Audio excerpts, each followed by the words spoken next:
Minhas queridas irmãs e meus queridos irmãos, sede mais uma vez bem-vindos a esta celebração eucarística, esta celebração do 16º domingo do tempo comum e também a missa de ação de graças do Frei Pedro, Manuel Oana e minha também, de ação de graças a Deus e a toda a comunidade pelo dom da vocação e pelo dom do sacramento da ordem que ontem recebemos. Nas leituras que ouvimos hoje, o tema central é Jesus, o bom pastor da unidade e da paz. Então hoje somos convidados a refletir como Jesus e nós cristãos somos chamados a ser pastores que unificam. Na primeira leitura do profeta Isaías, nós escutamos um oráculo dirigido aos pastores. Ora, neste contexto, este pastor que Jeremias fala não é o pastor que anda com as ovelhas. Quando os profetas se referem a pastores, referem-se aos líderes, ao rei de modo especial. Porque, como sabem, o rei Davi, o pai de toda a dinastia judaica, foi pastor. E é dos rebanhos, de apacentar os rebanhos, que ele é ungido para se tornar o rei. Então todos os reis, seus sucessores, foram também chamados de pastores. Na altura em que Jeremias falava, o contexto daquele tempo nos ajuda a perceber a mensagem de Jeremias. O que é que estava a acontecer? Tinha caído na altura o grande império assírio e tinha tomado o seu lugar o império da Babilônia, que estava a começar a surgir, tomou o lugar deste grande poder político, econômico e bélico. E também havia um outro grande poder, que era o Egito. Então estes dois grandes poderes estavam ali a tentar ver quem tinha a mão de cima entre os dois. Ora, por um lado, o Egito, um poder antigo e bem solidificado. Por outro, o Império da Babilônia, que estava a surgir com muita força, com muita vontade de conquistar o mundo inteiro. Então, Joaquim, que era na altura o rei de Judá, teve de decidir para que lado se inclinar. Ou vai se aliar aos egípcios, ou vai se aliar aos babilônios. Então ele tinha uma escolha a fazer. E se lemos a profecia de Jeremias, Jeremias passa muito tempo a dizer a Joaquim: nem te atrevas a chegar perto dos egípcios, alia-te aos babilônios. Esta é a vontade de Deus: alia-te aos babilônios, seja vassalo dos babilônios em vez de ser dos egípcios. E este é o oráculo do Senhor para Joaquim. E o que é que Joaquim faz? Em vez, ignora o profeta, ignora a palavra de Deus e decide aliar-se aos egípcios. A história conta que os babilônios dominaram tudo, ficaram com o poder e depois o povo de Judá era visto como inimigo. E o que é que o rei da Babilônia faz? Deporta para a Babilônia, no ano 597 a.C., todos os líderes de Judá, e leva todos eles para a Babilônia. Os líderes, o próprio Joaquim também foi deportado. Esta é a chamada primeira deportação para a Babilônia. Depois vem a segunda deportação e assim começa o famoso exílio da Babilônia. Tudo porque Joaquim não quis ouvir a palavra do Senhor que vinha do profeta. Joaquim quis seguir as suas próprias vontades, os seus próprios desejos, e ignorou o profeta e abraçou a sua própria vontade. É por isso que o profeta hoje, na leitura que ouvimos, na primeira leitura, diz o seguinte: ai dos pastores que perdem e dispersam as ovelhas do meu rebanho. Pela sua decisão, pela decisão de Joaquim, o povo foi dividido. O povo foi disperso. Saíram da Terra Santa e foram mandados para a Babilônia. Pela decisão deste pastor, as ovelhas foram dispersas. Por inconsequência do rei Joaquim, o povo estava agora dividido e disperso. E por isso o Senhor diz a Joaquim por meio de Jeremias: dispersastes as minhas ovelhas e as escorraçastes, sem ter descuidado delas. Vou pedir-vos contas das vossas más ações. Dispersastes pela tua decisão a seguir a tua própria cabeça. Em vez de seguir a vontade de Deus, segues a tua própria cabeça e dispersaste as minhas ovelhas. Logo de seguida, ouvimos na primeira leitura, o profeta traz uma profecia do Messias. E o Senhor diz: eu mesmo serei o vosso pastor. Eu mesmo serei o vosso pastor. E assim anuncia a vinda do Messias. Anuncia a vinda daquele pastor que é Deus conosco, o Emmanuel, que vai pegar estas ovelhas dispersas, que andam sem pastor, e reuni-las perto do seu coração. E é isso que nós encontramos no Santo Evangelho, que ouvimos. É exatamente isso que Jesus faz. Jesus olha para a multidão, dispersa, sedenta de fome, fome de pão, mas também fome de justiça e de amor, e se compadece dela. Olha, vê que são ovelhas sem pastor. Ouvimos no Santo Evangelho, pareciam ovelhas sem pastor. Correram a Jesus, porque eram ovelhas sem pastor. E logo Jesus começa a ensinar-lhes muitas coisas. É o que o Evangelho nos disse hoje. Jesus começa a ensinar-lhes muitas coisas. Jesus começa a levar estas ovelhas a pastagens verdejantes, a pastagens verdes e deliciosas. E quais são estas delícias? Quais são essas pastagens verdejantes que Jesus leva essas ovelhas sem pastor? São Paulo, na segunda leitura, nos aponta qual é a pastagem verdejante que Jesus leva às suas ovelhas. São as pastagens da união, a pastagem da paz, a pastagem do amor, a pastagem da concórdia, da reconciliação. Jesus congrega, unifica as ovelhas dispersas num só rebanho e aproxima-as junto do Senhor. Por isso São Paulo diz: foi Ele, Cristo, ouvimos na segunda leitura, que fez judeus e gregos um só povo e derrubou o muro da inimizade que os separava. E derrubou o muro da inimizade que os separava. Os judeus e os gregos eram inimigos e até tinham guerras. Mas em Jesus este muro da inimizade é destruído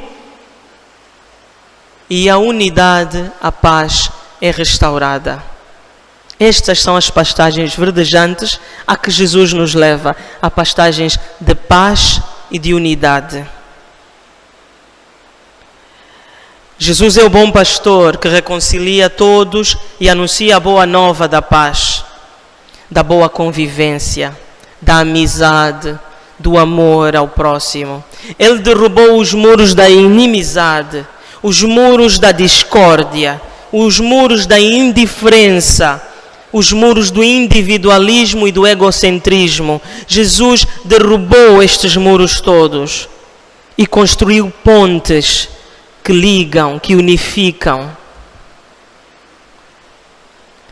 Minhas irmãs e meus irmãos, esta mensagem se dirige primeiramente a todos aqueles que são líderes na nossa sociedade, na nossa nação, na igreja. hoje em particular ao Frei Pedro e também a mim, na medida em que tomamos este novo ministério que vamos carregar ao serviço do povo de Deus, é uma mensagem para os líderes, primeiramente. E eu gostaria de falar um pouco sobre como esta mensagem é fundamental para a nossa sociedade. O Papa Francisco uma vez falava de como os políticos e os governantes têm a maneira mais fácil de serem salvos, a maneira mais fácil de serem santos. Porque eles têm de liderar o povo de Deus também. E têm o melhor exemplo para isso, Jesus, o bom pastor. O melhor exemplo, está ali tudo o que têm de fazer. Trazer unidade e trazer paz. Se um governante, um político vive a caridade e de facto serve a multidão de pessoas que está sobre a sua tutela, se um político está preocupado em unir e não dividir e dispersar os povos, se um político está preocupado em trabalhar pela paz e a concórdia, se um político está preocupado em fazer o bem para todos, o que é que vai lhe faltar para ser santo? Se é mesmo essa a missão dele, se ele cumpre a missão, vai ser santo. Fácil. É só servir, que é esta a tua missão como político, como governante. É a maneira mais fácil de ser santo. Mas parece que muitos governantes não estão nem aí para a salvação. Muitos governantes do nosso mundo, do nosso país, não estão nem aí para a salvação. Isto é de menos.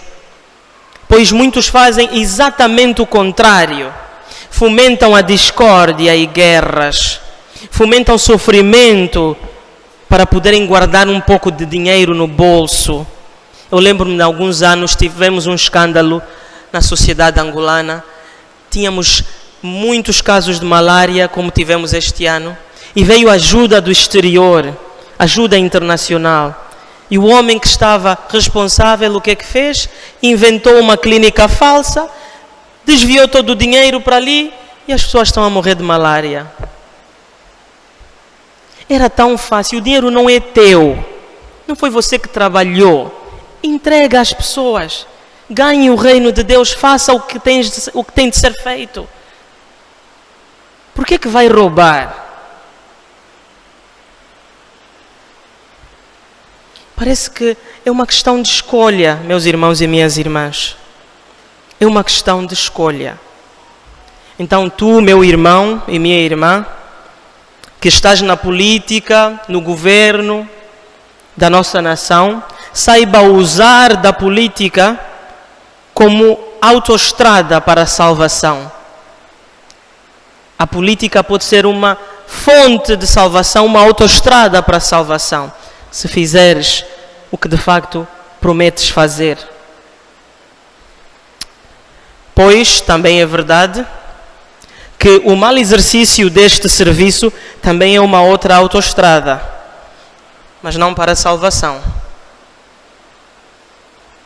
Então, quando te metes nesse serviço de governante, de político, tens ali um desvio de duas autoestradas. Vai chegar muito rápido. Escolhes, queres ir pela autoestrada da salvação, de unidade, de paz, de amor, ou queres ir pela outra autoestrada, que não garante salvação nenhuma, mas é da desunidade, do egoísmo, da ganância.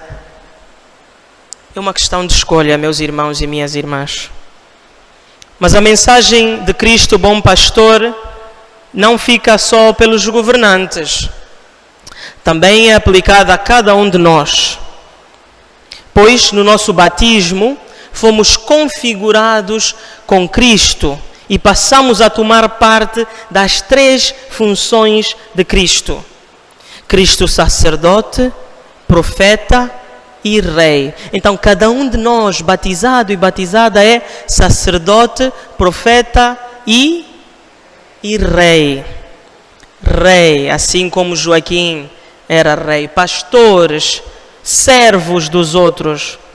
Nós pertencemos a este rebanho de Jesus, que não é um rebanho que anda em fila, assim como as ovelhas irracionais só andam em fila, não querem saber o que é que se passa ao lado.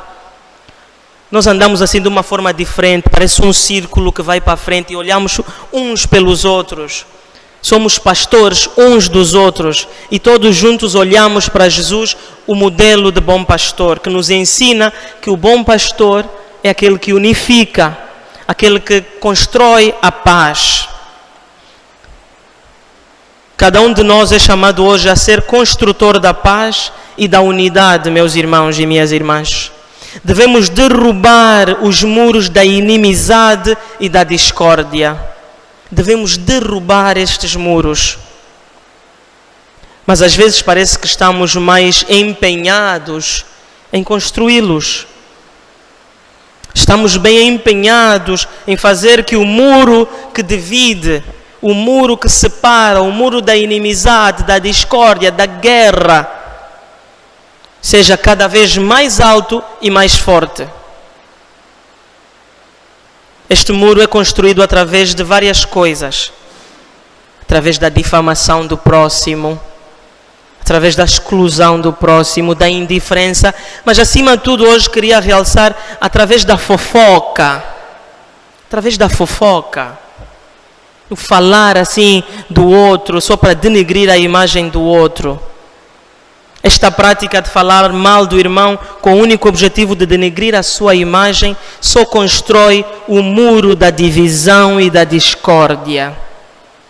Nós, os cristãos, não podemos ser fofoqueiros. Não podemos ser fofoqueiros.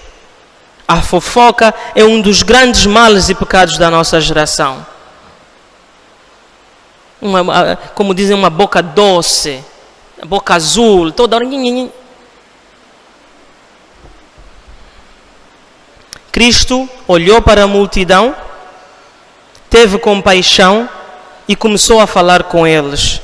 Palavras que unificam. Tu, meu irmão e minha irmã, olhas para o teu irmão que tem problemas, e até é bom que dás conta que o irmão tem problemas, e falas. Agora, falas o quê? Palavras que unificam ou palavras que dividem? Palavras de amor ou palavras de fofoca?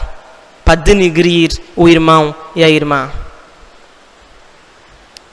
Por isso o Papa Francisco, numa das suas catequeses, nos diz que um dos maiores pecados dos nossos tempos é a fofoca. E ele tem estado a falar muito disso. Um dos maiores pecados dos nossos tempos é a fofoca. E é da fofoca onde nascem estas coisas que nós agora andamos a falar, fake news e não sei o quê. Tudo nasce dali, é de falar à toa, falar mal do outro. Então esse é um dos maiores pecados da nossa sociedade. E nós temos de estar conscientes disso, meus irmãos e minhas irmãs. E devemos fazer uma escolha para onde é que queremos seguir. Queremos construir pontes que ligam ou muros que separam. Queremos seguir a autoestrada do amor e da salvação ou a autoestrada da perdição. Então, meus irmãos e minhas irmãs, neste dia que as leituras nos convidam a olhar para Cristo, bom pastor da paz e da unidade, façamos nós também um propósito de sermos participantes nesta missão de Cristo, que é também nossa pelo nosso batismo. E assim estaremos a trilhar a autoestrada em alta velocidade, estaremos a trilhar a autoestrada da salvação. E não tenhamos medo de fazer diferente ao que a sociedade ou a sociedade pós-moderna quer nos convencer ser o normal. Não tenhamos medo, porque como cantamos no Salmo, o Senhor é meu pastor, nada me faltará. Assim seja.